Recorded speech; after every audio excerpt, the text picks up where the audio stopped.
Hi, everybody. What's going on? What?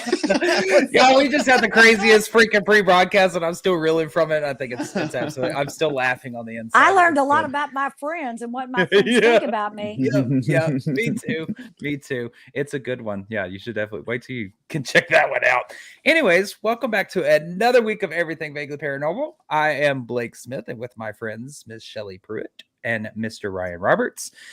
And we are here to bring you the accumulation, combination, I don't know, whatever descriptive word you want to put, the last, what is it, 4 now investigations of the Gregg County Historical Museum. Y'all, can we talk about this place just real quick? Let's fill these people in on this location. So if you haven't watched episode 5, we covered this one back, I believe it was in November of last year for our 5th episode.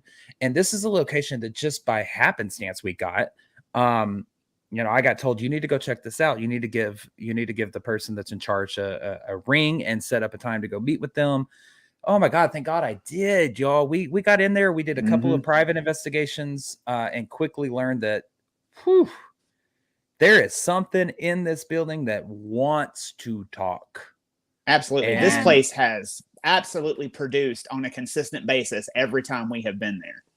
And every investigation has been 100% different from the one right before it. Yep.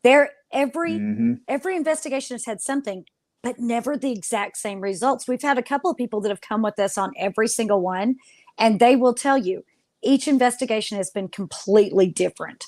And to be honest, we never know what to expect when we walk in there, because one time it'll be calm and we might get some things that are very benign. And then this last time, it went nuts. We kind of got in. But the last time specifically, we got invaded from something that didn't belong there. Especially they the last decided time, it would come in. Yeah. We had an investigation. They got hijacked from other entities from previous locations that we've investigated. It's the weirdest thing we've ever experienced. We've never had that anywhere else. And then we've had nights there where everything just goes crazy. So the people that are watching that have been with us on multiple events at this location, they can tell you everyone has been different, and everyone has given us different results, but all very cool results. So we're going to show you a little bit of all of them. Oh, and we've got quite a bit. I'm gonna preface this episode real quick. We got quite a bit of evidence to go through tonight, and guys, this is not all of it. No, this is all we can fit into. There's so much more time, and compelling and intriguing. And there's like 1 or 2 that we're going to reshow from previous investigations. That's just absolutely phenomenal. So but it's just because the evidence is that good. Yeah. So you can see the entities and the level of activity that is there. So let me give you a little bit of backstory on this location just real quick. So this is the Gregg County Historical Museum, and I totally forgot to upload a picture of the outside, as I always do. But anyways, it was in the trailer. Go back and rewatch the trailer. So I'm just going to kind of thumb through some of these pictures as I'm telling y'all about this. Now, this is a working museum, okay? And if I believe my history is correct in saying that it began as a museum somewhere in the late 70s, maybe early 80s, when the building itself was donated to the Historical Foundation. In this area, we have come across stories that the entire land that this building sits on in downtown Longview used to be a cemetery, and they did not take the time to dig bodies up. They just built on top of it. They moved the headstones and built on top of it. I think Ryan actually knows where some of those bodies are buried, or somebody was going to tell him where the bodies were buried. They totally were not too far from there. Yeah, like right around the corner. But they have, in doing so and building in like basements downtown and all this stuff, they have actually unearthed caskets that are below these buildings. So I'm going to mute y'all if y'all don't behave. I got the giggles. I apologize. I'm not laughing about the caskets. So And unearthing one of these caskets, there, this is actually a picture of one of them with me sitting right next to it. This is one of the caskets that they unearthed underneath one of the buildings that's down the road. And this one was actually occupied when they unearthed it. They stopped everything, brought in an archaeological team, and dated the casket back to about the 1870s. And y'all, this had to be a very rich family, because this is no cheap casket for that time period. No, they used to throw you in a pine box back then and just throw you in the ground. Yeah. So I think that has a lot to do with what activity is happening down there. On top of that, the Dalton gang, if y'all remember the Dalton gang from history, came through there, and one of the shootouts that they had was in downtown Longview, Texas. And there was a lot of, I guess, people. I think there was up to 6, if I remember that history correct. They ended up dying on the street just outside the front door. And one of the guns that was used in the shootout is actually inside this vault. You can see it there on the right hand side. I believe it's the one on the lower one that was actually used in the shootout. So you have all this combination of this history, this energy. On top of that, they've got a military exhibit that is there that carries a lot of energy with that. They've got a Native American room there that we always tell everybody, we're like, look, if there's one room that you don't freaking mess with, it's the Native American room. Just be respectful, so I think that has some of the energy to do with it. And not only that, y'all, it's a freaking museum. And what have we always said about museums? Museums are some of the most haunted locations that we've ever had the opportunity to investigate, because you have this combination objects that have been donated, that they have kept for so long, and usually have not everything in a museum has energy attached to it. No. But there are some things that were very important in some people's families, and they just either didn't have a place to put them or wanted them to be able to be accessed by the public so they could learn some history about them. And so there are some people's treasured heirlooms in there. And on top of that, you've got resident entities that are already residing there when these things are brought in. So you have all that interacting into one big soup inside the museum. And soup is a good definition for it, because it seems like every time we stir that pot, we get somebody different. Yes, we do. Yes, we've got people who have been on the investigations with us that are commenting names in the comments right now. Norman, Ida, we've got Nadia, we've got Alan, Christine. It's these names. Mayor Bill. Mayor Bill. Yeah, Mayor Bill. My gosh. We have, it's just, we think we know the story, and then we go back in, and then boom, there's like 3 more names that we get. And we have conversations with you through Spirit Box, through other pieces of equipment, getting this confirmation that they are in fact an intelligible energy that is there, an intelligible entity that is there. But I'm so excited. Can we start showing evidence now? Let's go. I'm so ready. Okay. What's our first piece we're going to show them, and we'll tell them the story about it. So really kind of what I want to show is that some of the weird things that we get when we're there. So there is an area, and I do believe that I have a picture of it. Let me see if I can find it. That is called the common room area. How do I not have a singled out picture of the common room? Oh yeah, I do. Okay. So it's this location here. Now this is about half the room. The other half, which I don't have a picture of, so sorry. You can kind of see the arm of a mannequin that's in there. And then on the other side of that is a door that leads into another little exhibit room. So you have, this is called the common area. And y'all, we have got some of the most weirdest equipment spikes or malfunctions. Well, in that room, that picture that you were looking at, directly in front, that's an exit door, and to the right, that leads down to the basement. So to the right of that door is the staircase that leads down to the basement. So that is an area that we get some very strange energy stuff. Absolutely. And to the right of where this picture was taken is the steps that lead up into the vault room where the old bank was. There is an exit to your left, and there's also an exit behind you. So everything kind of comes into this one single area. This is the area that has like the most doorways and exits. Right. This is kind of your crossroads area. So we call it the common room. I mean, there's probably a more proper name that the museum uses, but we call it the common room because it's where everything converges. So Shelley, I believe on one of our investigations, one of our very first ones, you set a piece of equipment down at the top of the stairs. We went to just check it out. And you set a piece of equipment down the stairs. Now tell us a little bit about what happened. So right before we got started, everybody's hungry. We're like, okay, let's get some food real quick. And Blake and Ryan took off to go get some food, and it was me and another investigator that were there. And I said, why don't we just set up a piece of equipment and leave it alone? So I set up a millimeter, and a millimeter will basically read any kind of changes in so this one has a temperature gauge on it, so it'll read a temperature change. And also if there's any like energy spikes, like if you put it up next to a wall and there's like an electrical line in it, it's going to spike to tell you there's ambient energy there that shouldn't be, or should be, depending on where it is. Most of the time what you go for is a baseline reading of a 0 or a 0.1. You fluctuate, and it's very rare does it go to 1 point something. It's usually like 0.1 up to like 0.9, 10, 11, whatever. So whenever you set this piece of equipment down, and I had walked all the way through the building with that piece of equipment, I believe, Ryan, it was you and I walking through there, and we had gotten the 0.1, 0.3 in certain places where we knew that there was, light fixtures, electrical lines, stuff like that running through it. So when it was just me and this other investigator in there, I said, you know what, I'm going to set this millimeter at the top of these stairs, and I'm going to set my phone back from it, and I'm going to hit record on my phone. I said, let's go outside and let's leave the building to itself until the guys get back.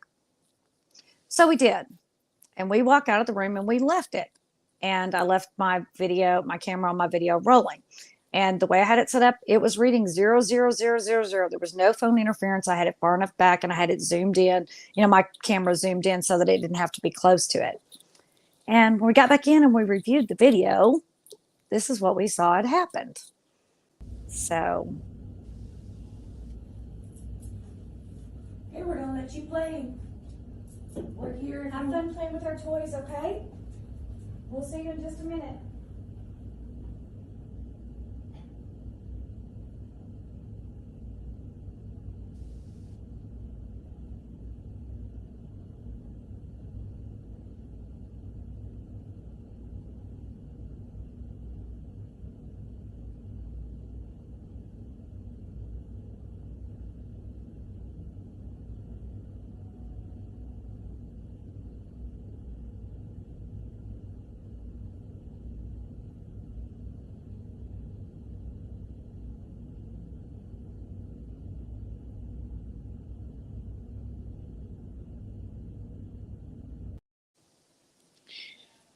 There's no logical reason why it should be doing like it was doing in that picture. I mean, and you hear me say, we're leaving. You can play with those toys if you want to. And you hear us close that door and clear, and it starts messing with that millimeter. Okay, but I have never seen this thing register an 85, a 57, a 101. Yeah, let alone a 138. Yeah. Jesus. I mean, I've never seen it hit that either. That is massive amounts of EMF readings that it is getting. I mean, massive. I've never seen it hit that high. And you hear us, I say, play with the toys. We'll be back in a minute. You hear the door close. We've left the room. Yeah. We are on our way out the front door. And you hear the little doorbell. It goes ding dong. Yeah. And like Shelley was saying, we did an initial sweep with that piece of equipment when we walked in there, and we caught no fluctuations like that when we were in there when we first walked around. But as soon as you walk away, it wants to act up. Yeah. But that's not the only weird thing that we've gotten in that room. We've also, every single time we've investigated this place, we have multiple K2 meters, and we take them, we turn them all on, and we set them along this. Actually, I have in that picture that I showed y'all, just closer to the camera of the typewriters that's in the picture right now, there is a cabinet that is glass, like a China hutch, like a China hutch. And we take all those K2 meters, about maybe 5 or 6 of them, and we turn them all on and we line them across the front of that cabinet. Now, why we did this in the first place to begin with, I don't know. I think it was just we wanted to put equipment out. But anyways, they all ended up on that cabinet.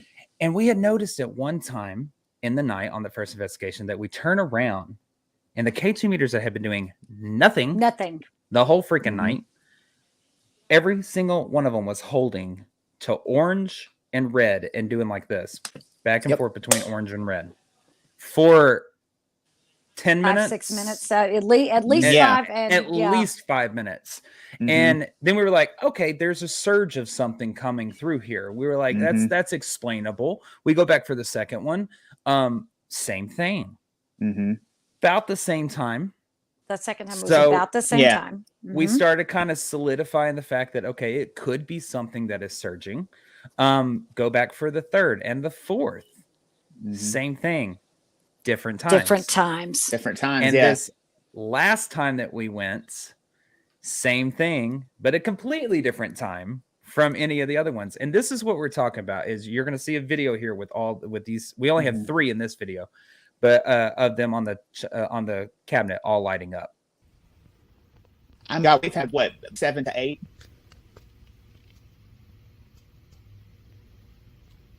Do y'all feel like you can come out now?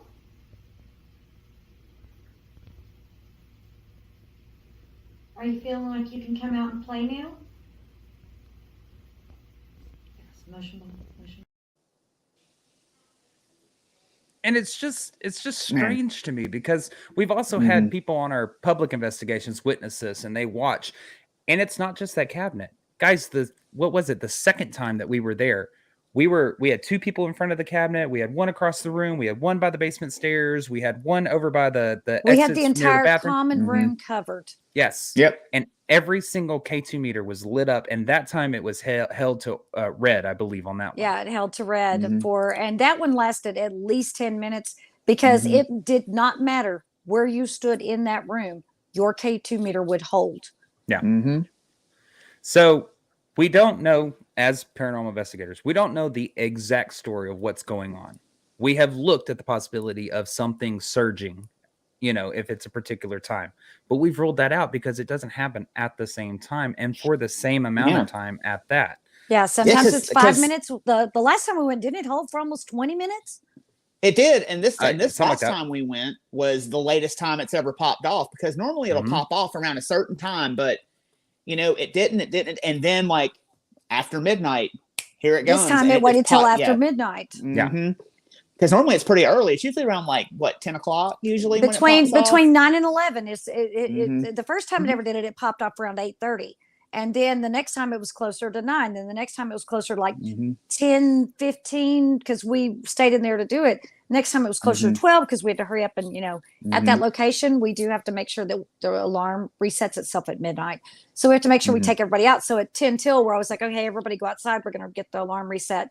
And the time prior to that, when it hit, we almost had to. We were like, we have to reset this alarm. And about the time we said that, all the K2 meters stopped. Yep. And I'm like, okay, everybody outside. Now this time, it was after midnight that it did. It was after midnight because we had already taken everybody out. Yep. Right. Yep.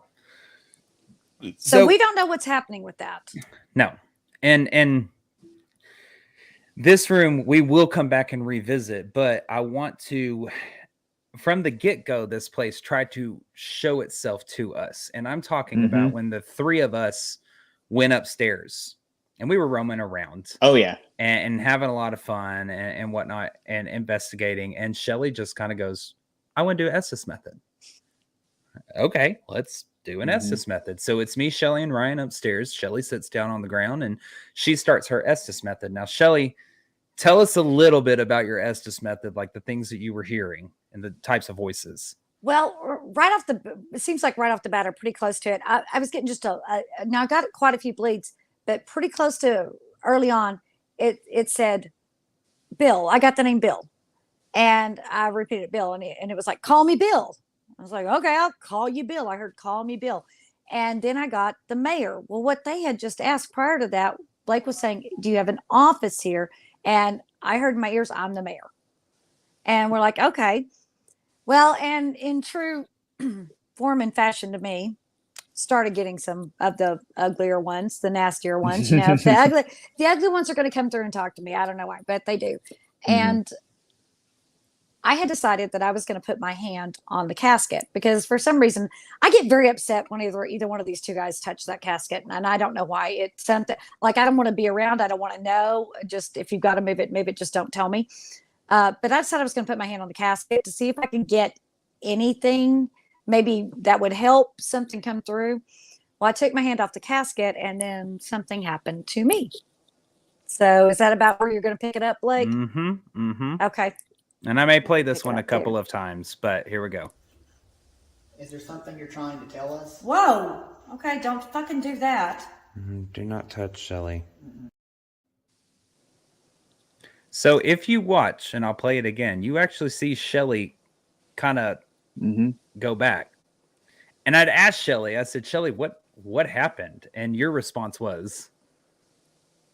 I said, felt like I either got pushed or pulled. I said, I don't know. I don't think I got dizzy.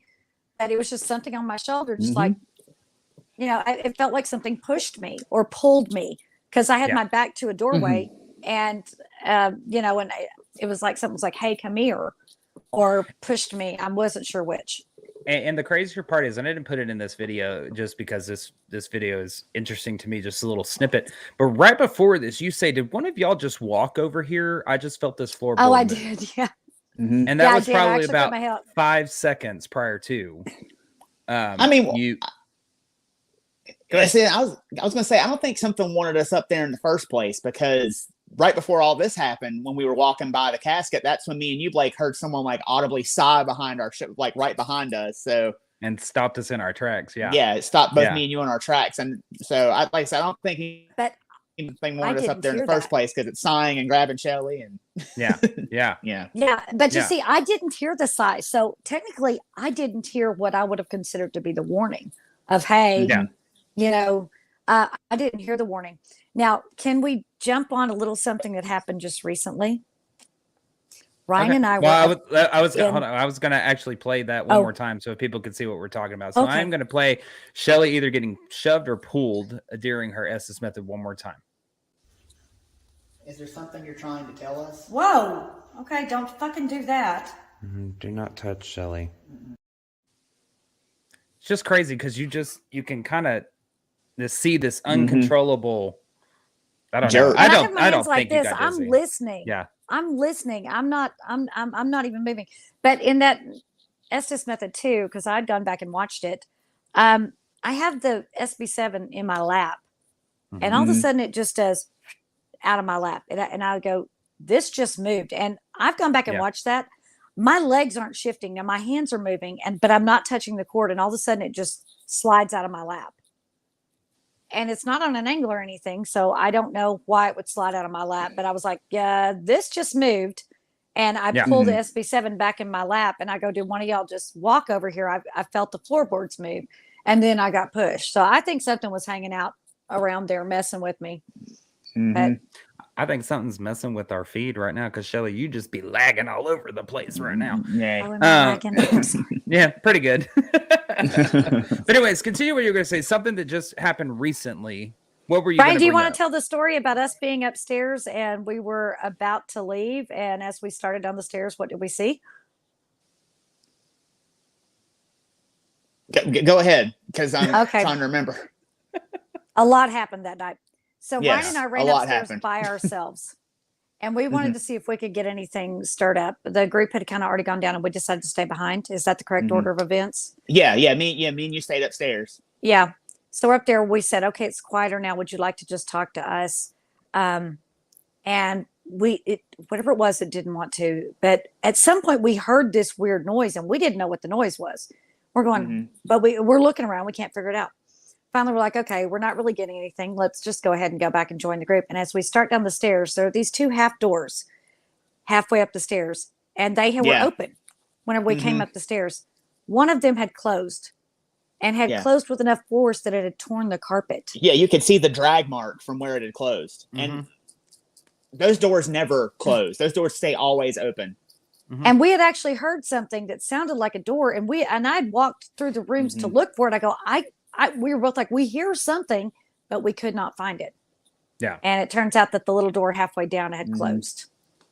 And we would have heard that when someone went down the stairs, because it gets real quiet up there. And well, we had watched everybody go out, and once everybody had cleared, we were like, okay, and both the doors were open, because we don't close those doors in between. They don't close those doors in between.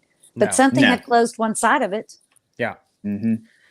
Now, I'm trying to build up to these last couple of investigations at the Gregg County Historical Museum, because really it's been maybe since about the March investigation that things have just really escalated at this location.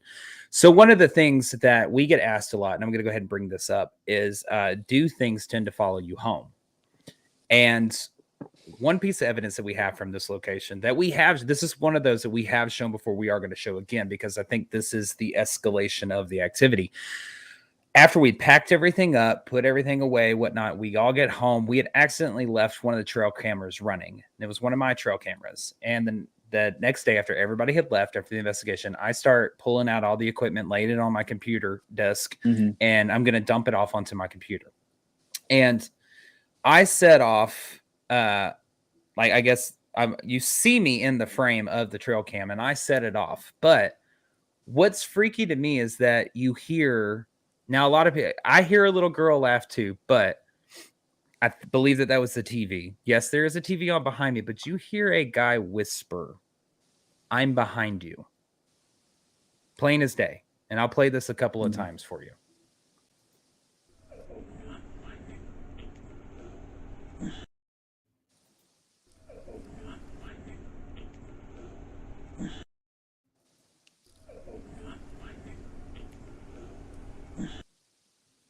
And that's me sighing at the end. Me going, yeah, like that. But you hear him just go, "I'm behind you." And that's like right up on that microphone and that camera too. Yes, it is. I mean, so can things follow you home? Absolutely. Absolutely. And that is from the Gregg County Historical Museum. And it was pretty much from there where shit went sideways at this location from there. Because we go back for the March event, and we had already had one public investigation at that point. No, that was our first public investigation. My bad. I'm sorry. I was thinking we had one in January, and we did not. That was our first public investigation there. And we sold out. We had a really good group there, really good group of gamers that made the first public investigation for that location a solid 10 in my mind.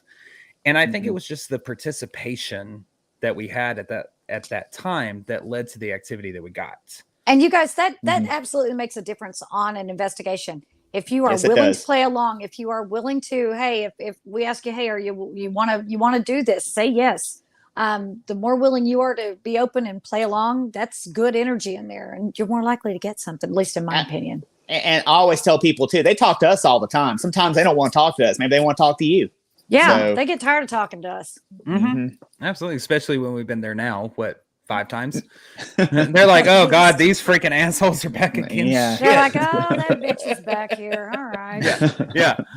So, and what I mean by escalating with the activity is that Shelly, you and I sat down in the common room again, and we decided to do not just a single Estes, but we decided to do a dual Estes where, we like to up the ante a little bit, so to speak. And again, if you don't know what an Estes method is, it is a channeling exercise that includes sensory deprivation. You have your eyes blindfolded, you have on noise canceling headphones, and you run the SB7. I run it in reverse as fast as it'll go and as loud as it'll go in my ears. So the only thing that you are doing is you are listening for words to come through or sentences to come through.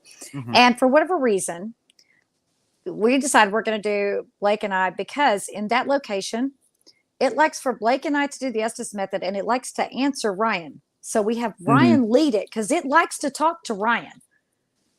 Yeah, there's something there that absolutely loves me.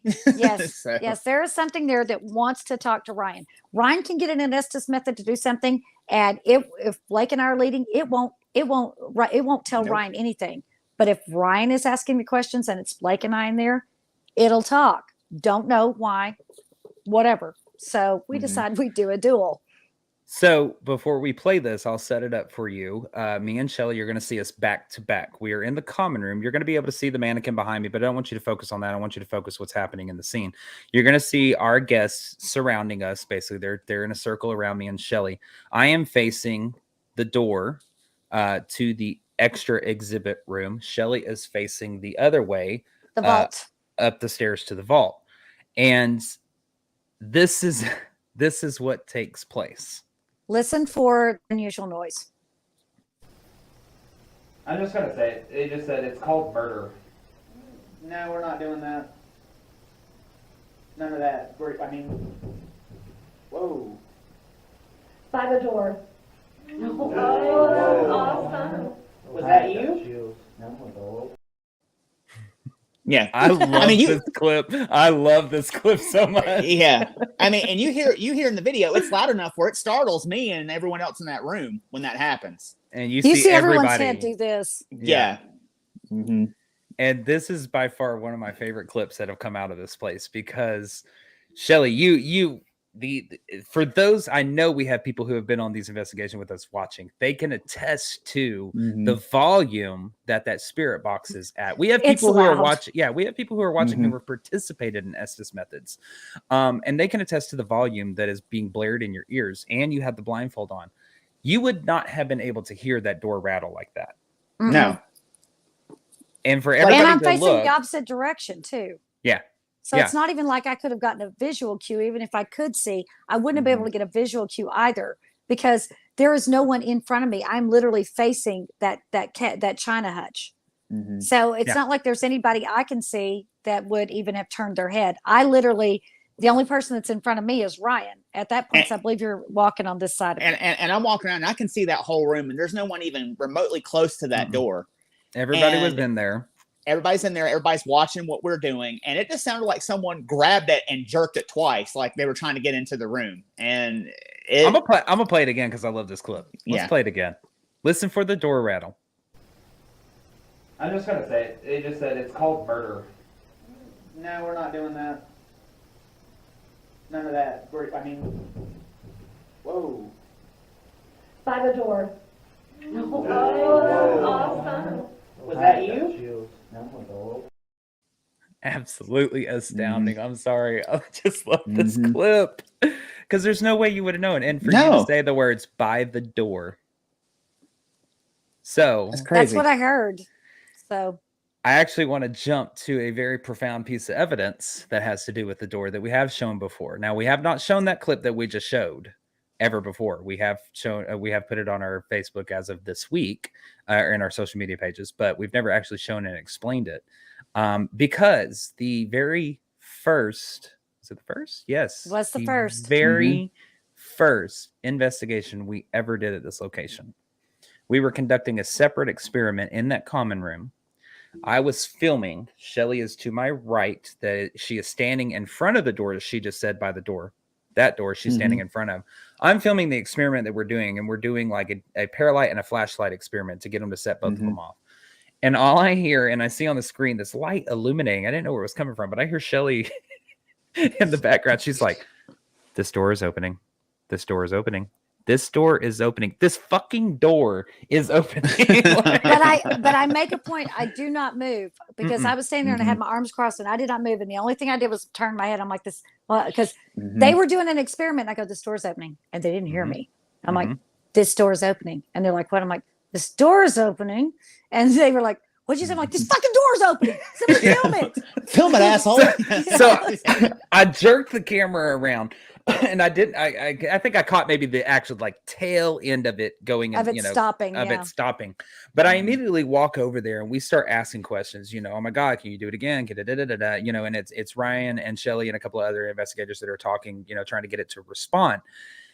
And I just standing there in front of it, just nonchalantly say something, and this is what happens with the door. I did not move. That door's been shut. Close that door for me, please. Thank you. Thank Oh you. my God. Thank you so much. That was amazing.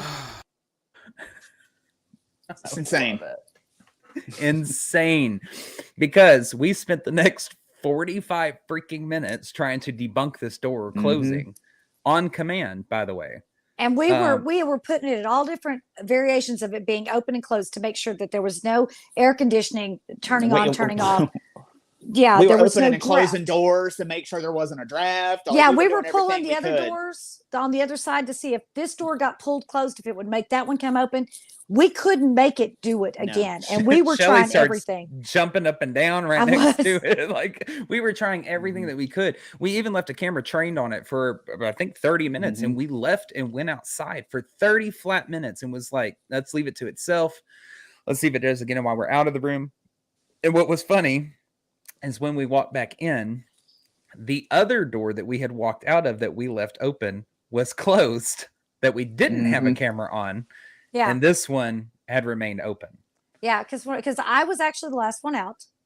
And whenever I walked out, I'd left the door open. So I'm like, we're going to come back because we actually walked out a different door part of that was to experiment and see if we opened up the other door, if that would cause a draft that would make the one that we were trying to see if it would close. But I'd left the other door open specifically. I was the last one out of that room, and I know it was open.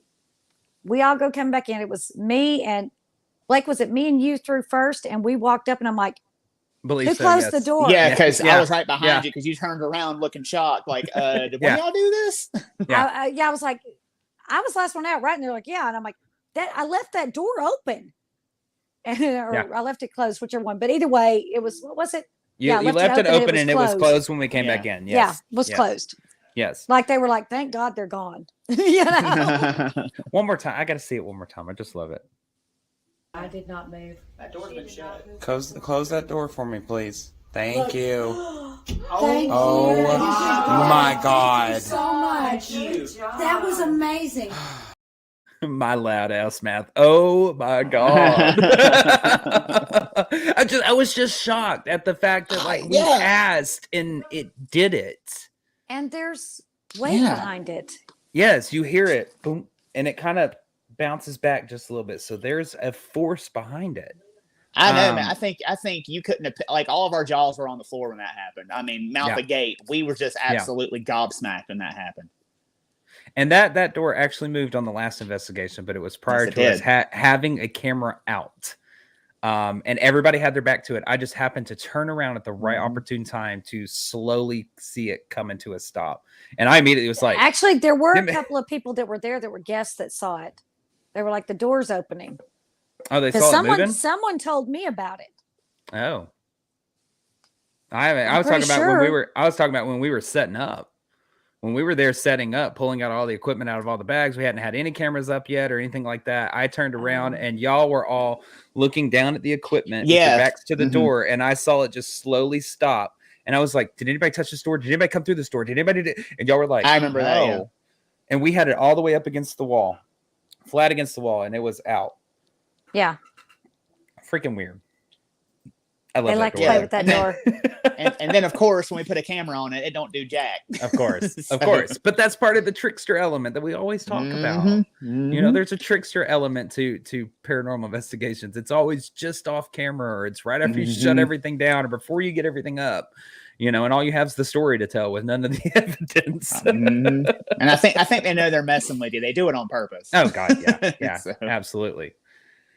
So in that, and we're getting to the really, really crazy, just crap that we never would have thought would have been here at this location, evidence. But back in that common room, like I said, almost everything happens in this common room. I think it's just this convergence of energy that comes through there. We have run a couple of experiments with flashlights. Now, I know flashlight experiments, they're contested by some paranormal groups, but we like it. We've had solid success with it. And what it is that you take a mag light, basically, you turn it on, you unscrew it until it turns off. And then the thought process behind it is they're supposed to be able to use their energy to make the connection and make it come on. Yeah. And we've had a lot of success with flashlight experiments in this location. I'm actually just going to show one of my favorite ones from an earlier investigation real fast. And then I'll show you, because we're about to get to this last investigation that we had, where we're about to have some stories for y'all. So this is one of the flashlight experiments we did at an earlier investigation. The coffin. I just got the coffin. Oh, wow. If the coffin is correct, can you please give him clarification and confirmation by lighting on the flashlight? Can you turn on the flashlight if it has? Thank you. Thank you. So we get confirmation by the flashlight. I say the coffin. And Shelly, I know it's kind of hard to hear, but Shelly, you ask if it's the coffin that he's, you know, if he's right and it's the coffin, can you light a flashlight for confirmation? You see the flashlight come on. I only show that prior to this next clip because everybody was kind of stunned with this next clip. And I had no idea what was happening. Both of these times, that clip and this next one about to show, I'm in an Estes method. We love the Estes method, by the way. So I have no idea what the hell is going on behind me. All I'm doing is repeating words that come out. Well, in front of our group, I repeat 2 words. Ryan's filming. And I was blown away by actually, Ryan's like, you've got to go back and watch this. And I was like, okay. And when I did, my mouth dropped. Nobody else in the video seems as excited as I was whenever I watched it, but my mouth dropped. I mean, I was pretty excited, but I was like, well, I guess, maybe nobody else cares. Ryan's like, I want to jump up and down. And he's like, wait a minute. Nobody else is jumping up and down. But anyways, so this is what takes place with this flashlight. Power on. That was like really weird. They said it's like power on. That was interesting. Yeah. Yeah, as soon as he said it.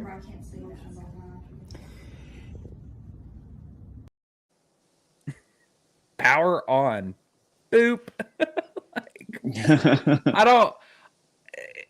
It's just it's interesting to me because again, I have my back to it. Number one, I can't see it. I have a blindfold on. I have noise canceling headphones on, and all of a sudden I just say power on, and the flashlight comes on behind. Well, and also prior to the flashlight coming on, the CAD ball the motion ball had gone off. Right, which prior you can to that. see. Yeah, you can see that flashing that had just gone off just prior to him saying power on. And that had gotten our attention. We were like, oh, okay, you want to play with the ball? Okay, go ahead and play with the ball. And then he goes, power on, and the light comes on. I'm like, well, play with all of it. I don't give a damn. Play with whatever the hell you want to. Just light some shit up, Yeah. So it's I feel like I have like the granddaddy of videos of it because it's quite of a long one that we're going to show here later on about another SS method that was in that area. But that is kind of the escalation of this activity. And what would y'all agree? The last two investigations, something else just has seemed to show up at this location. I think the one prior to this last one is from that location, but I definitely don't think that this last investigation had anything to do with that location. But we had, actually take that back, since March, we've had a couple of physical, I guess, altercations, physical experiences with some of our guests that are there, to which they have received marks on their body, which we never had. Yeah, that's never happened there before until recently. So we had on the one back in March, we had a guest join us, and in the middle of an experiment in that common room, she just we are in the middle of it. She's just like, my neck hurts. And she's like, hey, Shelly, can you come over here and look at my neck? And so we go and we take a look. We stop what we're doing. We go and take a look, and we notice that her neck is red. And this is the picture that we took. You can see that her neck is red. Now, if you look close enough in this photo, there are 2 scratch marks on her neck inside that red area. Right about where her hairline is they start just a little farther back from there where her hair is, and they kind of come forward. But it almost looks to me like someone had put their hand around her neck right there. The way that red kind of wraps around. And she was in my view the entire time. And so I have no reason to think that was anything other than what she says it was, because she suddenly was just like, my neck really hurts. And it was a little bit of panic in her voice. So we went over and checked, and that to me almost looks like she was grabbed around the throat, which we've actually had that said there, choked me, or he was going to choke me or something like that. So definitely. Well, and in the following investigation that we had in June, two of my family members came and joined us on that investigation, and that was my mother and my brother, because they'd always kind of wanted to go on an investigation, and they were like, hey, he's there, he's doing it, so let's go. Which, a lot of fun, kind of different having your family on investigation, not gonna lie, because you have a little bit of added pressure of protection. Well, right. It takes on a whole different level, because it's one thing whenever we're doing it, and we kind of expect, because we're leading the group, to be targeted. We know that's a very high likelihood and high possibility that we're going to be targeted, because they're familiar with us. And, if you want to keep people out, you get rid of who keeps coming back. Yeah. But we definitely don't expect our guests to get targeted, and we try to make sure that doesn't happen. Not at all. Yeah. Sometimes we can't help it. Sometimes it happens. Yeah.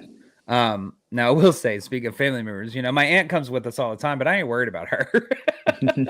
She'll come stand by me. She pretty much holds her own on all these investigations. Oh, yeah. So, but it was my brother and my mother's first time. And again, we were in the common room and we were in the middle of another investigation experiment. Sorry.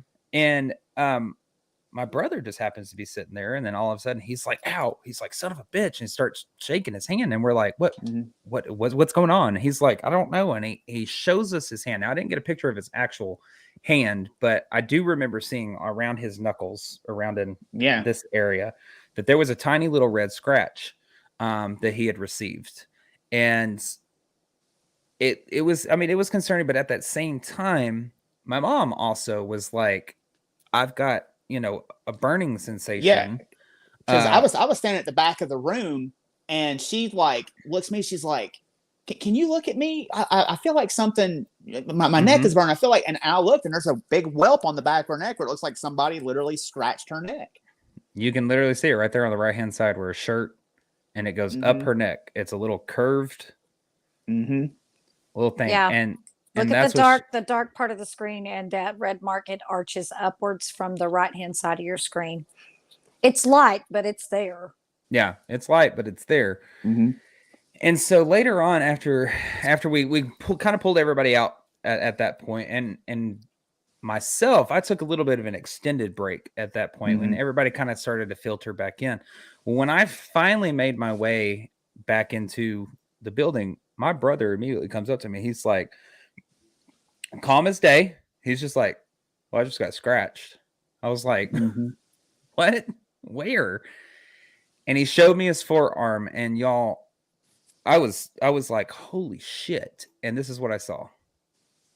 Now, I will say it is in the picture, his knuckles down there where the red is. That is not where he got scratched the first time, but this was on his right forearm. And if you look just to the right of his tattoo, I don't remember if that's the letter G that's right there, that second letter up, just to the left of it, there's a little bit of, it was deep enough that it drew blood from him. And there was nothing that he could have caught himself on. There was nothing. And he was in plain sight of everybody all night long, and he just, something came after him. Yeah. And he was right at that point whenever I believe that he said he was at the top of the short staircase. At the short staircase right here, right in front of the vault area. And he was, as you can see, he's standing right there in the middle where the vault is, and right on the top landing. There's nothing around that he could have scratched himself on, or anything like that. If he's standing right in the middle of that, it's a pretty wide open space. And for him to receive, y'all, that's the gnarliest scratch we have had from that location ever. Yeah. Like I was just, you can see that where it drew blood. That is, that's pretty damn deep. Yeah. He's actually, my brother's actually watching, and he actually just put up right in the middle of the room is where he was standing. Right. Actually, I'm pretty sure where I just showed y'all, if I remember, if my memory serves me well, right at that top landing right there is where he was standing. He was around nothing that he could have scratched himself on. So to me, that was mind-boggling. Whenever I was like, holy shit, I was like, dude, you're bleeding. And he actually sent me pictures of it the following day. And there was little pieces of scab kind of all over his arm. That's how deep it got. Which leads me to another physical altercation. I don't know what to call these experiences. Altercations, I guess. Where they have gotten physical in this common room. And it's, again, during an Estes method, the same one where Shelly says by the door, that me and Shelly are shortly after that. Are back to back. This is very shortly after that. And what takes place from that? We'll talk about it. Let me just roll the clip. We'll talk about it afterwards. Okay, this is to Ryan. This is just speculation. Something just said, "I'll go through you to get there."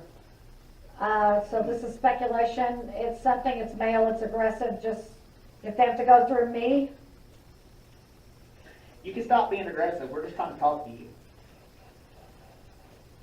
You're not going to get in trouble. We just want to know who you are. We won't call. Oh, don't touch me. Do Hey, not. look at both of of them. Oh, damn. Something just grabbed my leg. Something just grabbed my leg. It hit both of y'all at the Are you same kidding me? time. Something literally just grabbed my leg. grabbed my Something grabbed my leg too. Once again, in plain sight, in front of everybody. We're Yeah, in the one middle was of the around room. You to touch you. Yeah. And Ryan, you're walking about a couple of feet. I know you can't really tell from the camera angle, but you're walking a couple of feet away from us. So yeah, whenever this is going on, we make a point not to be close. Like if we're leading, we make a point not to be close. We might circle just so we can make sure if they're doing dual that we can check both their faces, both their stances, how they're make sure they're okay. But we don't walk right up on them. We try to make sure we leave some distance between us and them. We kind of circle just to be able to see everybody. And I can tell you, Ryan did not touch me. You would have seen him like oh, he would have acknowledged it if he would have touched me whenever he walked past me. And the lady that was Ryan walked between me and another lady, and she would have said, "Oh, you bumped her." This is the lady who was sitting there was very credible and would have gone, "Oh, you bumped her," but you didn't. So and of course, mine's on the opposite side of whatever what Ryan is walking on. But Shelly, you and I got to talking about this. And once we figured out that we had both gotten grabbed, we went back, we watched the video, and all that stuff. I think I just had the wrong direction when I said, I'll go through you to get there. I think it was something going to the vault, which is why it hit you than me, because it would have had to come at that angle to go up those stairs. And we both got grabbed. We showed each other where we got grabbed after we left the room. And, because we like to make the energy dissipate after shit like that happens, because that's too strong. Me and Shelly have been a part of an investigation where we did not take a break. We went and the energy was strong. We went back to back and we shouldn't have. And it was at the detriment of somebody else that was there. We learned our lesson from that. So we always break it up after an intense Estes method like that. And Shelly, you and I, when we were outside, I asked you, I was like, where did it grab you? And you had told me it was right around your right ankle. And I was like, no freaking way. Because that's exactly where it grabbed me, was around my right freaking ankle. And it was like a, and we're talking, I think we're like 5-6 minutes into the Estes method at this point. We're back to back. We have blindfolds on. We have noise canceling headphones on. You can't, I'm sorry. That's why it's so There's no way. You can't time that perfectly to be like, oh, okay, go now, honestly, I wish the video showed our feet. I really do. Because there wasn't anything. Well, Go ahead. No, as I say, like you were saying, like there is no way that, neither one of you knows what the other one is doing, because you are completely like all of your senses are being deprived. You don't know anything. So for both of that to happen, to both of y'all at the same time, and y'all to both react at the same time, I mean, that's uncanny. Yeah. And I'll be real honest. They don't usually touch me during that. Like I've seen Ryan kind of get touched. I've seen Blake get touched. They don't generally tend to touch me, but in that place now I've been touched twice while I was blindfolded with earphones on. Basically kind of like when I couldn't fight back. It was like they took that opportunity to do something to me, which that kind of pisses me off. Show yourself, man. Don't come at me like that. Listen here, you girl. That's Shelly. Oh, we got a couple of people who want to see the video again. So I can show the video again real quick. So let me get that playing. I'm just going to say it. It just said it's. Oh, that's the wrong one. My bad. There's two that look alike. Okay, this is to Ryan. This is just speculation. Something just said, "I'll go through you to get there." So this is speculation. It's something. It's male. It's aggressive. Just if they have to go through me. You can stop being aggressive. We're just trying to talk to you. You're not gonna get in trouble. We just wanna know who you are. We won't call. Oh, don't touch me. Hey, Look at both of them. Oh, damn. Something just grabbed my leg. Something just grabbed my leg. It hit both of y'all at the Are you same kidding me? time. Something literally just grabbed my Something just leg. fucking grabbed my leg. Something grabbed my leg. Wow. I think you can tell by our reactions because I'm like, are you kidding me? Something just grabbed you too. I figured he pulled us because something touched me, But Yeah. I mean, I was about to say I'm fine, but all of a sudden, Ryan put his hand on us to close the circle up. Yeah. And I figured Yeah. he just did that because I jumped. And I thought, well, crap. Nope, it was me too. No, it's I totally forgot where I was about to say. Oh, one thing that I just realized in that video, Shelly, you can actually hear the white noise, the spirit box coming through my headphones. your headphones because you're the closest one to the camera. You can hear them coming through your headphones. That's how loud that is. Now, And I don't know if you heard this or not, Blake. I said, this is, I was trying to figure out what the voice meant because I didn't know if it was threatening you or if it was threatening me, or if it was threatening Ryan. That's why I was like, hey, Ryan, speculation, something says I'll go through you to get there. And I was trying to indicate maybe you want to watch Blake, but you, right after that, you say shot. And I'm like, could that have been something taking a shot and it went right past our ankles? I mean, he didn't say it was a good shot. I mean, well, and I don't know if it can be seen on this screen, this setting, and in the studio. I can repost this video to our Facebook so people can go back and rewatch it over and over. But if you look real quick enough, right before we're grabbed, there is a light anomaly that shoots in between us. Yeah. Which is interesting to me because it's traveling the opposite way in the order that we were grabbed. But it is almost instantaneous. It goes right through the middle of us and both of us jump and we're like, hey, no, don't touch me. And you actually hear us as we're pulling off the headphones. You hear Shelly say, something just grabbed my leg. And you see my arms go up to hand the headphones to the other person. And you hear me say, something just grabbed my leg. And that's when Shelly's like, what? Are you kidding me? Yeah. And I'm like, no, something just fucking touched my leg, guys. Like it clamped down. Like that's why I jumped so hard. I've been grabbed before at Estes Methods. There's been 2 times that I've jumped like that. One in Yorktown, which ironically, that's where we're about to go down a darker path. One in Yorktown when I got the back of my neck grab and screamed, kill him in my ears. And then this one, just because it was so forceful. I mean, it literally like something grabbed and latched on, and I didn't have time to process it. I just, in my head, I'm like, is somebody playing a joke? Is this, am I being attacked? Am I, Yeah. Yeah. And you notice that, like I said, the only 2 times I've ever been what I would consider truly touched in an Estes method. Like I've felt like weird things where it felt like something was kind of like too close to me and I've moved, but that I've actually physically been touched, that you could visibly see I was touched, has been there. And usually I'll just, like I did, I slapped it away. I go, don't fucking touch me, and I'm sitting back up. I'm like, whatever it is. But I wanted him to know that it was forceful enough that I felt like I needed to brush away whatever was there. Yes, absolutely. That's why I jump like this. I don't know where I was trying to go, but I'm like this, hands in the air. But then I go down to my leg and I start trying to brush it off too, because I was trying to tell him the same thing. I did the SWAT because I figured if anybody was close to me, my hand would hit them if they were close, and my hand didn't hit anything but my leg. Nope. So, yeah, it's just that location. It's been super interesting to go in as much as we've gone in and receive the. Oh God, I don't even know the right word. I'm ready to go to the new stuff. To be honest with you. Oh yeah, no, I really am. We're getting to the new, but this is some of the stuff that we've never showcased about this location. Yeah, it's some of our older evidence, but we've never showcased. By the way, for those wanting to know where Ryan went, they got him. He's gone. Yeah, the spookies got him. Don't worry about it. He'll be back. Yeah, don't worry about him. He'll be back. They just got him for a second. But anyway, so okay, fine. Let's go to the new stuff. Let's get on to it. This is the first time that we will be showcasing something that guests have experienced, and we'll be hearing their voices and their names.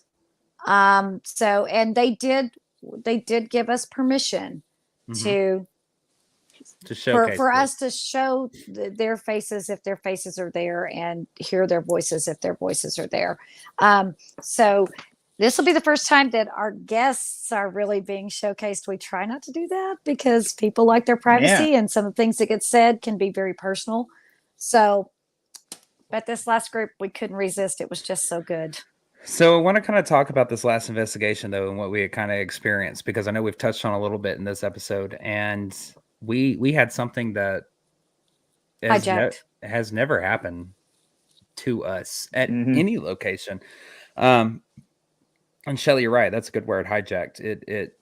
It came in and completely overtook the investigation, because what we were Absolutely. getting had nothing to do with the entities that we know to be at Gregg County Historical Museum. What we were experiencing was something more negative and darker from a separate location. And I don't Mhm. want to say the name of the location, just because, we can't be 100% sure, but we have a very strong, in my There were a opinion. lot of similarities that we had gotten at that location. A lot of similarities. There were a lot of as to indicators. the things that get asked for. We have usually generally only been asked for those things at that location. So yeah, there are a lot of indicators to let us believe that the whatever it is that we encountered that night with that group of people did not belong at the Gregg County Historical Museum, and that perhaps it Nope, finally its decided to fingerprints follow were us. all over it. Yes, it was. But leading up to what we're getting ready to show, because it is a longer video, and I kind of want to set the scene and tell the story for y'all about what you're going to be watching, because we're going to play the whole thing in its entirety. We're not going to You clip need any the of whole it out thing to get it. to get all of it. And it's about 5 minutes long. So we are going to play the whole thing. I just want y'all to be aware of that. But what we were getting prior to this taking place, it is another dual Estes. But what we did this time was we decided once again to step it up a level. And we decided, instead of them being in the same room with each other, we were going to place them in separate locations. This is the first time that we had ever done this. Sorry to our guests for being guinea pigs, but y'all were gamers. They were gamers. They were straight up gamers. We were like, I said I wanted to split it. They're like, come on, let's go. Well, here's the thing. The reason why it wasn't both of us doing it or any of us doing it is because we know how to lead them. They don't know how to lead us. And in order for us to be the two guinea pigs, someone has to open us up and close us. And if you don't know how, you don't want to play with that, Yeah. So we had to ask a guest to be the first guinea pig. And I believe, Blake, you went first. And Ryan stayed upstairs to open you. And I went downstairs with one of the people that were participating. And I opened them up in the basement. And I came down with a phone. And I Right. came down with a phone so I could relay what both of you guys were asking to each other. Because we had a phone on speaker. I had a phone, and Shelly was standing to my left. Right. My job was to open and close and run the basement side of the Estes method. Ryan's job was to listen for what Blake was asking upstairs via the phone and relay anything that might be a pertinent answer, or relay a question, because, I was trying to speak quietly. That way Ryan could relay a question up to see if he could get an answer. Correct. And upstairs, Blake was opening and closing guests and had someone on a phone as well, so that he could get answers.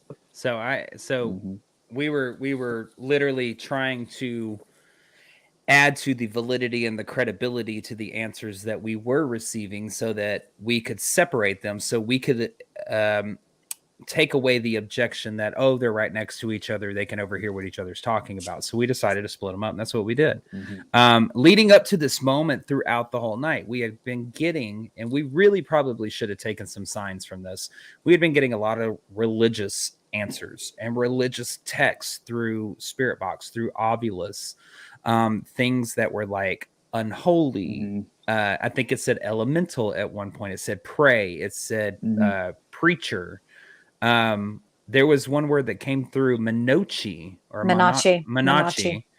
And after my aunt got home, who was there with us, she looked up that word, the exact spelling, and come to find out it is Italian for little nun. Completely random. Like we had a few Latin words come through. It didn't make sense. We weren't getting the things that were adding up to, and that's the fact we had Latin words come through on the Ovulus. I had never seen that before. We were getting words in Latin coming through on the Ovulus. Yeah. Like, is it even programmed to do that? I don't think so. I think it only has a U.S. standardized spelling word bank. I have no idea. When do We'll I do a don't know little if it. research and Yeah, I was find gonna out. say the programming of it. I know how it works, but the actual It's programmed with X to number it. of words, Yeah, and I don't know yeah, Right, that yeah, number right, of exactly. words. right, But right. there isn't. It doesn't. It's programmed in English Yeah, because exactly. the It's guy an who English designs it. database. Yes, it's an English database. Correct. So Yeah. I don't know. So the video, I implore you, if you have headphones, this would be the moment that you want to put them in. I had to adjust volume accordingly because on the other side, how it was filmed is going to be a recording of a recording because they weren't able to send me the file from their camera to be able to get it through email or messenger or anything like that. So It's a it's going to bit be chaotic. Listen closely. yeah, it is a bit chaotic. However, what I have done is I have thrown up, basically you can call it the closed caption. I've gone through and thrown the words up on the screen so you can kind of read along. But we'll explain the story after we watch this video. So y'all give me just a second because I have to share this one with this video file being so large. I got to share it a different way than I usually have. Ryan and Shelly, I'm going to go ahead and mute y'all's mics just real fast. And I'm going to share my screen because this is the only way that I can get it to come up. And then I'm going to go ahead and mute my mic and I'll pull the video up and I will play it.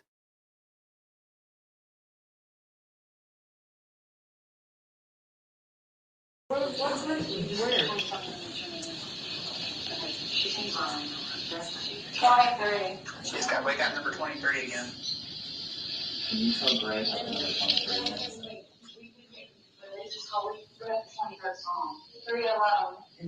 Oh my god. Oh my god. She's got 3 alone. How would she know that? Are you kidding me? What's with 3 alone? All women? We got all women. All women. Hey, answer this. Okay, we said, hey, answer this. Answer what? You said a word. Answer what?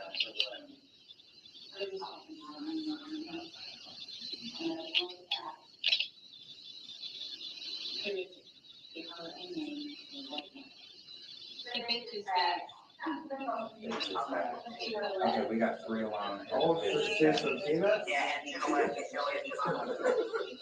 have we met?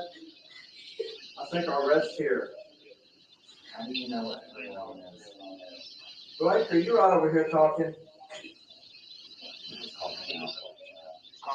Yeah, I love you. Blake, are you two are talking and I was taking left and then you just said I love you.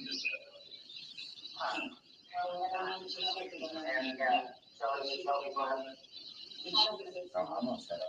I'm not talking about it. He should not. He should not be. Good one.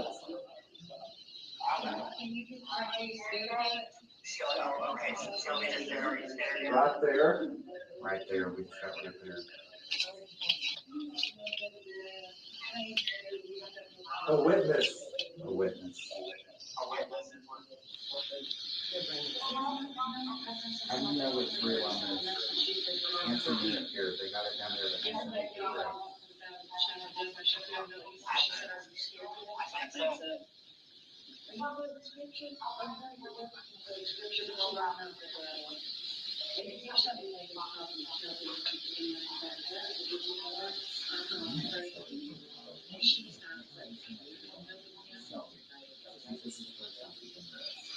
I'm late. I'm trying to get Greg.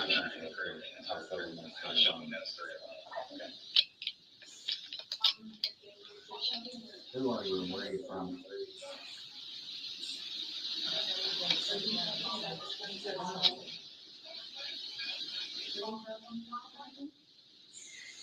Try to go off. Try to go off. It said. Set your ears off. Your ears off? Took.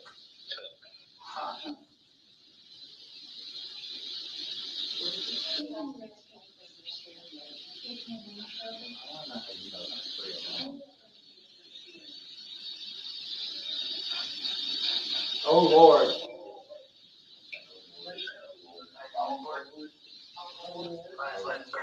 What? Can't speak. I'm gonna kill you. I'm going to kill you.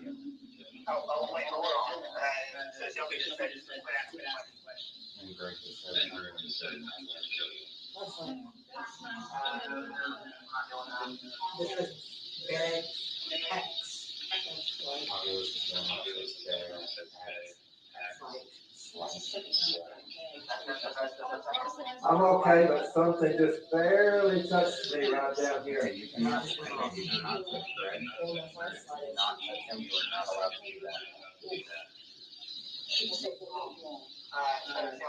Where you bit? Oh my God! I just killed that. Greg just asked me. I don't know if there's a thing about this. No, hey, hey, we, yeah, they're 7.5 minutes in. We need to pull them. Okay, pull them.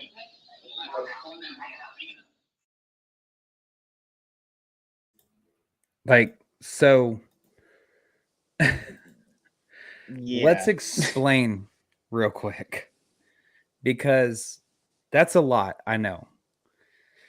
So what really starts out, number one, is Shelby says 23.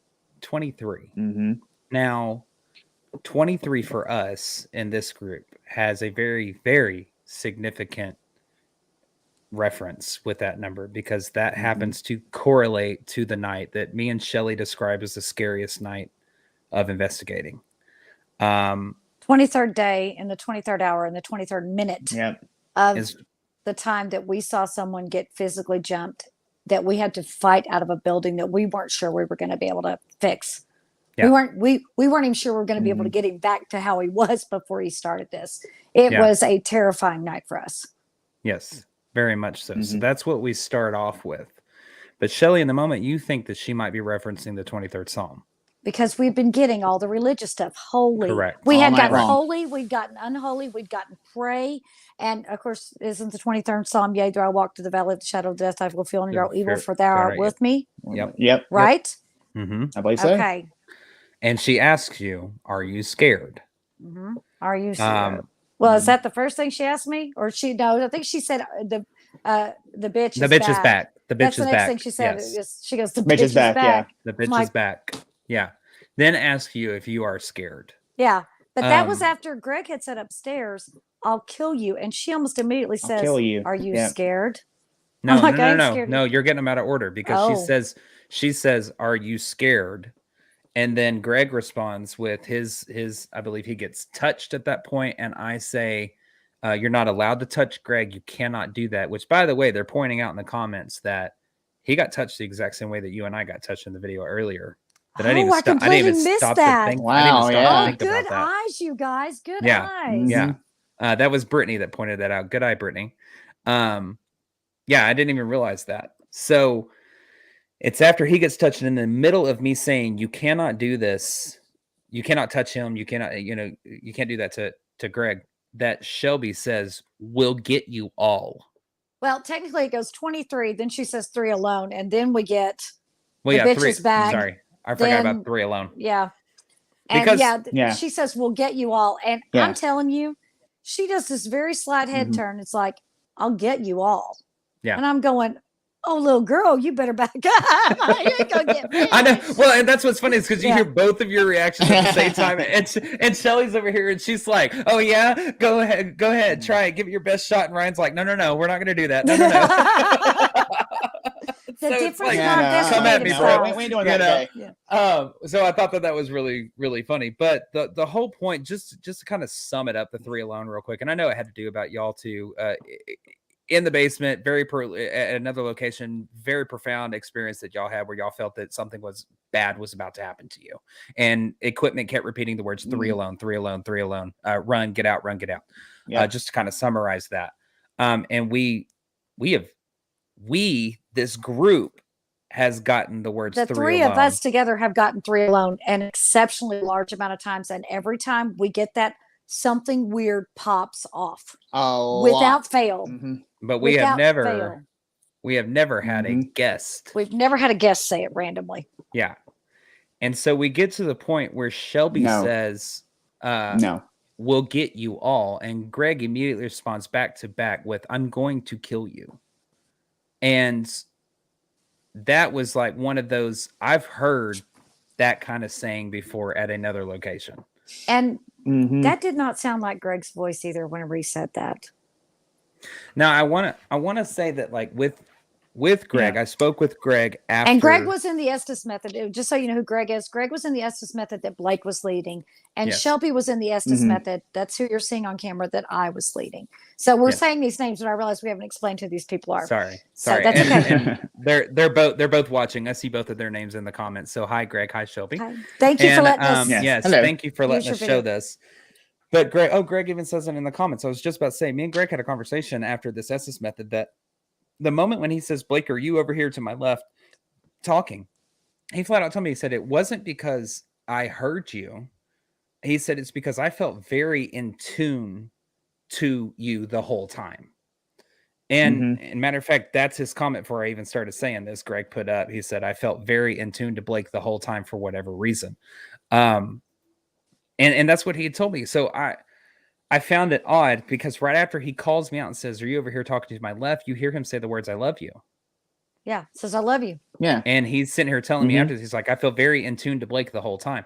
So, but anyways, I just wanted to point that out because I know people could see me standing to the left thinking that he's overhearing me, but he and I had a conversation after that, and he flat out told me I could not hear you. I just felt very in tune with you the whole time. You might, if you do hear something, if somebody's talking too loud, really close to you, you can hear that someone may be talking because if they're really loud and close to you, you can hear something, but you can't make out the words. There's, Yeah.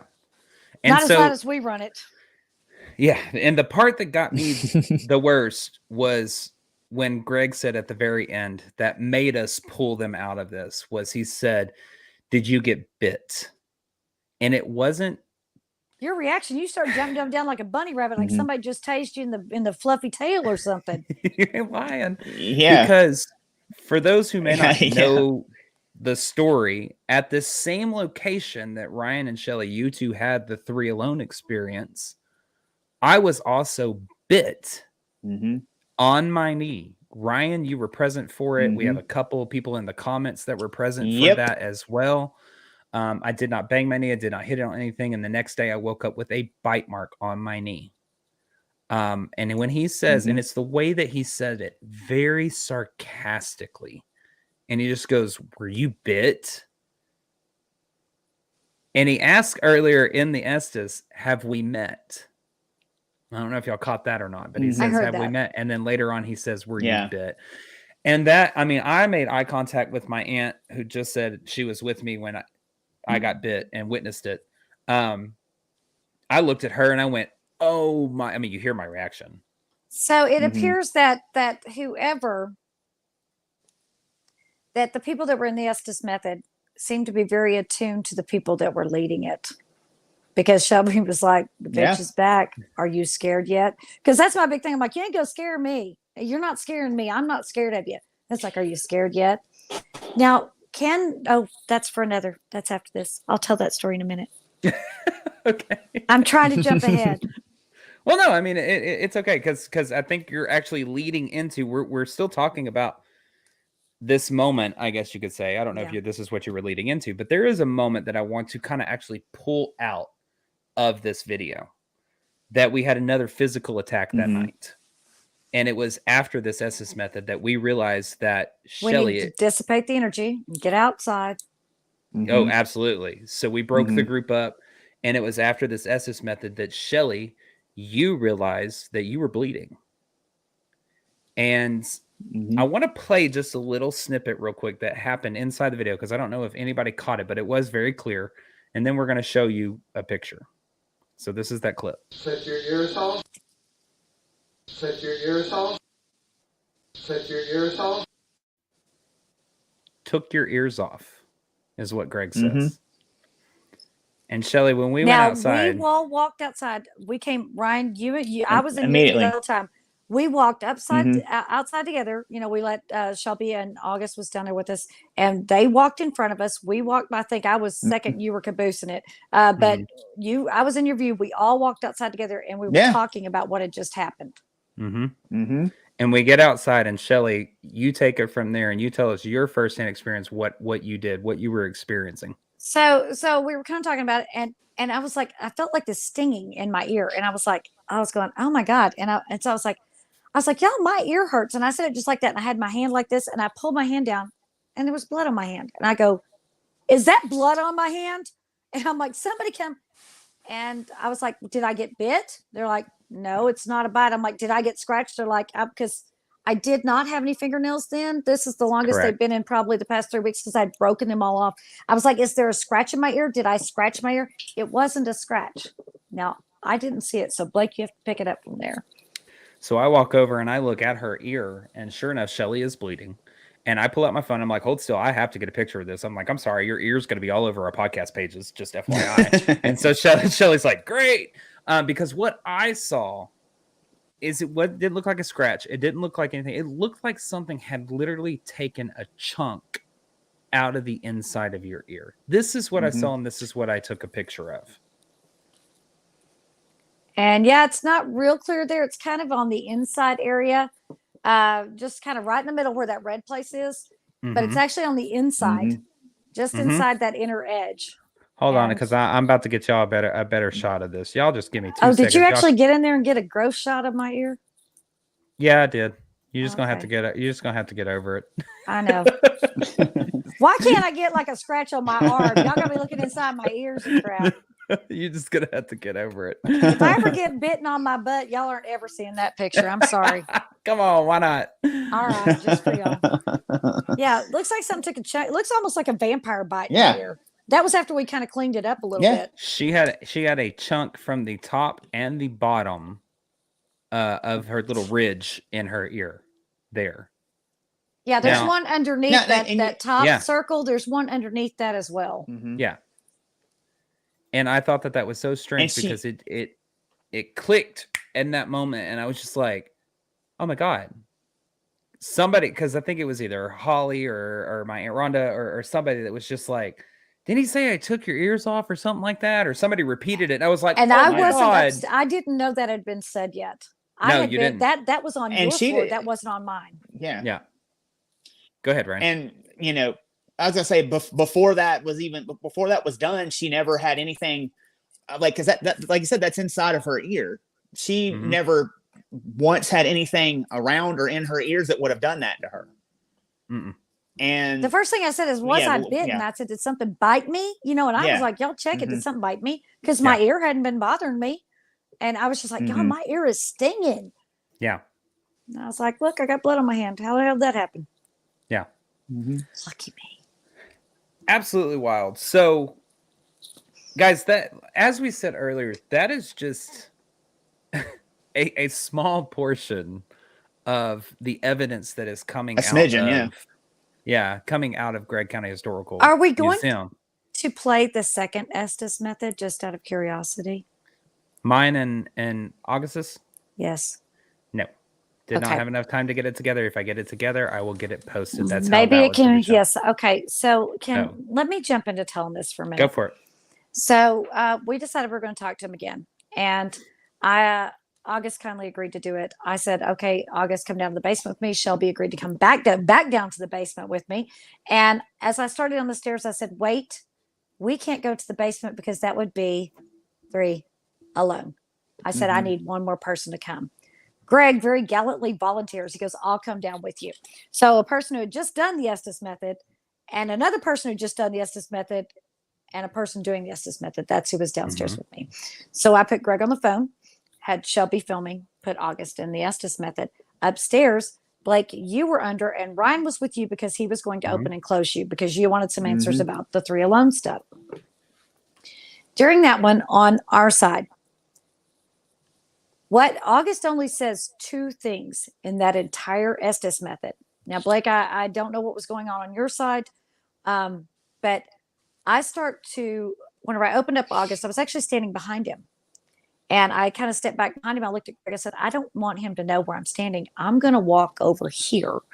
And I started to walk towards what would be the Native American room, back towards the war room. But I hadn't gotten quite that far. I'd not gotten off the carpet. And all of a sudden, August yells at me, move. And it was loud and he was intense. And I said, no, thank you. I think I'll stand right here. Now you guys were getting stuff upstairs, but it wasn't related to the 3 Alone or anything like that. It was like it had kind of no, done completely its thing. different. Well, I got one term that was derogatory Right. towards myself. Okay, that so is so from we're another not we're location. just going to say that Yeah. you got Except a for term that. that that I know what it means whenever you say it. Right. So we pulled, Ryan and I shut Yeah. down the Estes method when we got that. And I explained to the people that were down there what we knew what it meant whenever you said it. So I wanted to make sure that they were aware of what it meant. Because after you had gotten that term, you said in the basement. Right. And we were the only people in the basement. Right. Well, while I was sitting there telling them this, saying, okay, everybody, get ready. We're probably about to go upstairs. Your entire group comes downstairs and we are sitting on the floor talking about this. Correct. And you guys join us. And we decide we're going to talk to them as a group. As we start to move towards the military room, Shelby says, oh my gosh. And she looks over, and this piece of equipment that she had sitting up up on a table, I believe, or up on a railing. Not only is it on the ground, but the battery has been yanked out of it and slid across the floor. Now, during the Estes method, Greg, Shelby, and I all saw this weird flash of light. Shelby saw it reflected in her camera. I saw it with my eyes, and Greg saw it with his eyes. We also heard something that sounded like a skitter, like across the floor, but we couldn't figure out where it was or where it came from. We weren't sure what we heard. So we didn't go investigate because we were still doing the Estes method. But that's what we think happened, was that whenever I started walking back there, August yells move. It was very shortly after that we heard the skitter and we saw the flash of light. I think something was thrown, and I think it threw her piece of equipment. And all of us saw this at the exact same time. And you guys know where we were when we walked down there, and we were on camera. We were on Shelby's camera the entire time. So you can see that we did not go down there.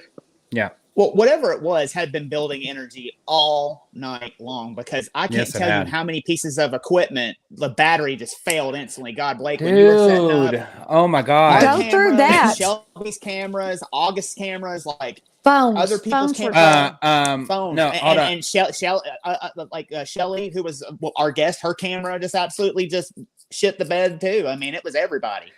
Shelly, guest Shelly, not you, Shelly. Her camera went down to I think it was 15%, like that. Shelby actually told me, Shelby and August actually told me how many batteries they went through that night. And Shelby or August, if y'all want to comment in the comments how many batteries you actually went through that night. But Shelly, your fully charged Phasm light that we were going to use. Me charge at your house. Yep, at my house the night before. When I got it into that corner, completely died. When I went to go turn on, Shelby said they went through 5 batteries total. When between 2 cameras, that's what August just said. 5 batteries between 2 cameras. When I went to go turn my camera on in that same corner, my camera immediately died and drained that battery. And that is the exact same corner that my brand new Phasm light that we had used 2 other times at one location. Phasm camera, excuse me. The Phasm camera, yeah. We had gone to set it up. It had been charged up. I'd seen the light lit. We knew it was charged. Goes over there to set it up the prior time. Camera won't turn on. So Blake's like, the battery's probably just drained. We'll plug it in, whatever. Nope. It killed my camera. It's never turned on again, has it? And it never turned on again. And these guys can attest, and anybody who's ever been on investigation, my equipment is in hard shell cases. Yep. It's not, and it's encased in foam. It doesn't get jostled around. It doesn't get banged around. I'm very careful with my equipment, and there's no way that after it went into that box that it was. I mean, they'll tell you I don't even know how to work it. I just put it back in there and say, "Here, you guys set this crap up." Shelly usually tells us, "Hey, open those boxes, get those out, and tell me how it works, and we'll get it all set up." I'm like, look, it's like Christmas when I show up. I buy the toys, y'all figure out how they work. That's our exactly. That's why she has us. Yeah, that's why I keep them around. So they know how the stuff works. Yeah, that's what I tell them too. Yeah. But I don't take it out if I'm not at an investigation. I don't take anything out of my boxes. So for a charged camera that I charged at Blake's the night before, he had seen it plugged in because I think actually you were the one that plugged it in for him. I'm like, I don't know how to plug this in. And he's like, oh no, it goes here and here. And then to put it in the corner, and y'all know that's probably what happened. You know, I probably didn't plug that in. It was probably Blake. For him to put it in that corner, and suddenly the camera no longer works. Yeah. Mm-hmm. So I mean, just all night Crazy. long, equipment failure after equipment failure after equipment failure. It Well, was just we insane. went I don't. we went upstairs, Ryan, if you remember, to gather Mhm. up the equipment upstairs, and my Yeah. camera that was upstairs that had a full battery on it was sorry, this is the prior to the last time. Sorry, it had a full battery on it, and it had a battery power bank. Sorry, I was trying to think of the words. A power bank that has a 90-hour lifespan on a full charge. Was all of it was completely dead. 90 hours worth of battery charge completely and dead. that, in a and full then you, camera battery. and then also my EVP recorder completely dead, full charge. And then also, if I'm not mistaken, didn't you have some trail camera issues this last time too? I did. it was, did. I think it was my trail camera that I know you put batteries in because I don't know how to put them in. And you had put them in, you put in fresh batteries, and you're like, I think this is your trail camera and it's dead. I'm like, okay. If it's dead, Yeah. it's dead. We have had we had had so much like crazy freaking battery drainage, equipment failure, and all that kind of stuff. But not to mention one other thing that we're But forgetting. we've never had that, something thrown there either. And obviously that No, piece of we equipment was haven't. thrown. I'm just glad that it did not break her No. piece of equipment. No. Because Well, we have but- had pieces of equipment broken at other places before. So But one experience of the night that we are forgetting that happened to the exact same person whenever I was doing my solo Estes I was about to say. upstairs, and I said, I can't remember exactly what I said, but Shelby was standing on the stairs to the basement, and she literally got yanked. now that's while I down. was in the Estes method. I was in the No, Estes method. no, because she yelled, and I do not remember her yelling. I was the one that was in the Estes method solo by myself. Whenever I said something, wait, Shelby's got to tell us because I thought I said by the stairs, and that's whenever she got pulled. Mm-mm. Well, I I do know not I was remember her leading. yelling, and I know she Shelby will know. screamed. She screamed. She said it was Blake. Okay. Okay. It was Blake. Oh, Blake and Shelly's. We do Okay, a it was duel. during a duel. It Oh, was, we do a yes, it duel? was. Oh, Yeah, yeah, it that's was- right. We it did do was a Because duel. during- I'm I so wanted to sorry. know, I'm so because she sorry. said, I 'Cause- said, yeah. I said in the basement on, or he's coming on the stairs. Yes, And that's whenever she gets pulled. So That's that right, had to have been because- during our duel. and that is my fault. I'll correct myself Yeah. because I did a solo like first off, and then you and I went immediately into a duel after that. So And her and that's August where I'm were getting standing at the confused. very top of the stairs, and I was leading, and I heard her scream bloody murder, and I heard do like she got jerked so hard she went down a few stairs, and she just turned around. She goes, "No, you were not allowed to fucking touch me." So yeah, it- because, but wasn't that here's- the right sequence? hold on. I said he's Here coming. Here you go. August said one of you said behind, and then on the stairs. Shelby responds and said, Shelly said he's on the stairs behind you. Yep. I get pulled, and then Shelly said, got her. Yep. That's That's right. exactly what And happened. my aunt said that Shelby was standing, that was right behind my aunt. And everybody said, because you and I had no idea what was going on. I mean, they said she all Yeah. screamed, and we were like, we didn't even hear the scream. I have no memory of the scream, which means that's why I'm like, no, it had to have been me doing it because I remember her saying you said on the stairs, and then I got pulled down. Yeah. And I'm going, well, if she says, I'm like, but it was a duel. That's why. It was a 'cause I'm like, duel, well, that's no, why I'm I like, forgot. no, dude, it was 'Cause me. I We were ju- both insistent. I just done a solo like shortly before that. But anyways, yeah, that's just wild. And you have an entire room that experiences this, and I mean, I like to think that Shelby likes to have fun, but I don't think she's going to scream out in the middle of an investigation. I for don't no think freaking she's Oh, going to hell reason, try to no, fall no. down you the know, stairs. and fall downstairs. Absolutely I mean, not. I'm sure any of us would if it was Ryan? dark and we were drinking, but nobody was drinking. No, you're not allowed to do that at our Yeah, investigations. not at our Afterwards, No, absolutely not. tear your ass, but not during. Ryan, what did you see?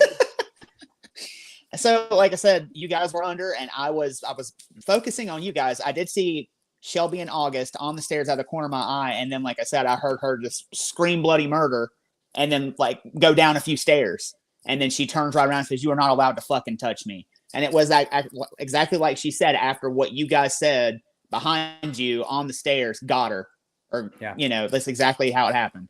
So that's what I saw. So just be aware, our guests apparently They like to pick on our guests sometimes. Shelby said there was no Tito's involved this time. So, but yeah, this is just a small amount of the evidence that we have gotten from Gregg County Historical Museum. Y'all, we are still going through files because we have to stop so often to notate things and to make sure that we're documenting it correctly and know where to go back to, to be able to get it. We still have files that we have to go through on this place. There's no telling what we have there. So the reason why we wanted to do a podcast episode over this is because, number one, I know a lot of people have been dying to see some of the evidence that we've gotten from that place. And this place is becoming one of those locations that it's no joke. It produces every single time that we've gone with solid evidence. And while we never guarantee you're going to get something when you go on investigation, because, either they're going to want to talk to you or they're not performing monkeys. You can't just say, hey, show me a sign. And they're going to, show you a sign. But this place has, like said, consistently given us evidence at some point. During the night. Some, like I think the second one with our second public one, it acted nuts all night long. And the last one, it waited until it thought we weren't paying attention anymore. And then it started acting crazy. Yeah. And I think the first time it acted up right off the bat, and then it was like, no, I'm done. So you never know what you're going to get when you go there, but we have yet to get nothing. That's very true. Even on our slow night. Never been disappointed. Never have been disappointed.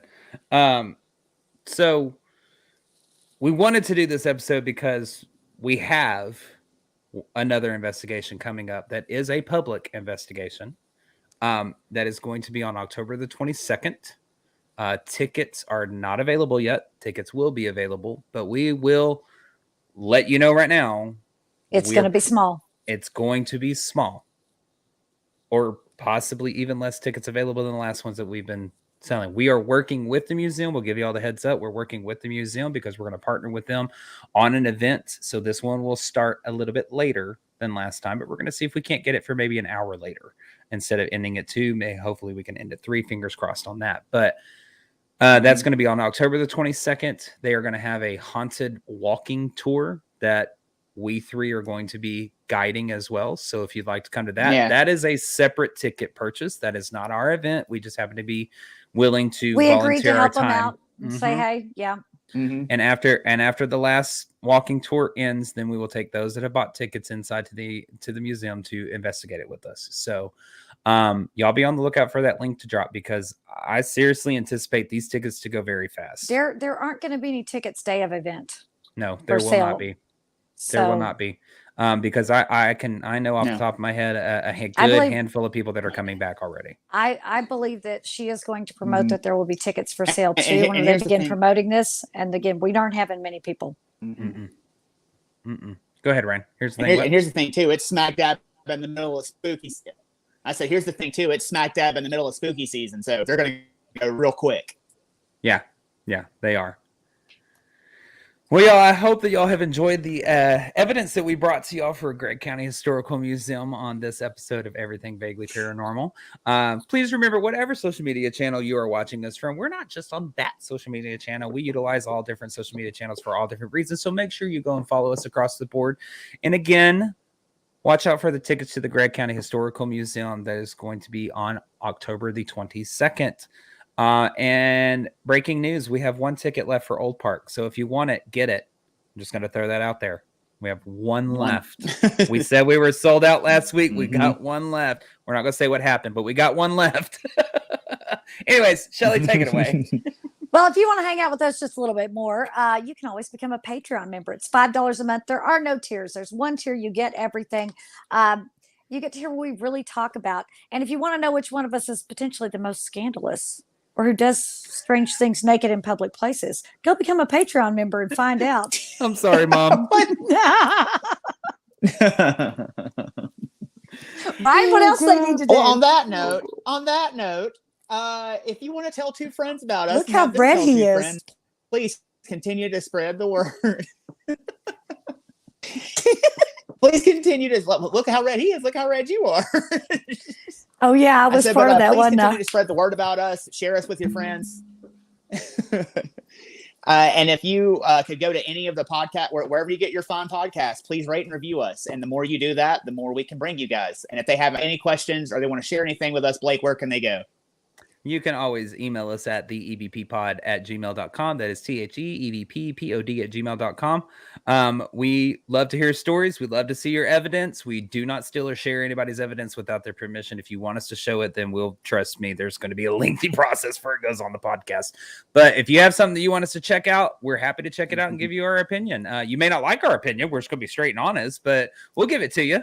So anyways. like, share, and subscribe. Subscribe on all of them. Yes, absolutely. So for myself, my name is Blake Smith, and for my friends in the paranormal or partners in the paranormal, Miss Shelley Pruitt and Mr. Ryan Roberts, we thank y'all for joining us. Everything Vaguely Paranormal, and we will see you next Tuesday. Bye, y'all.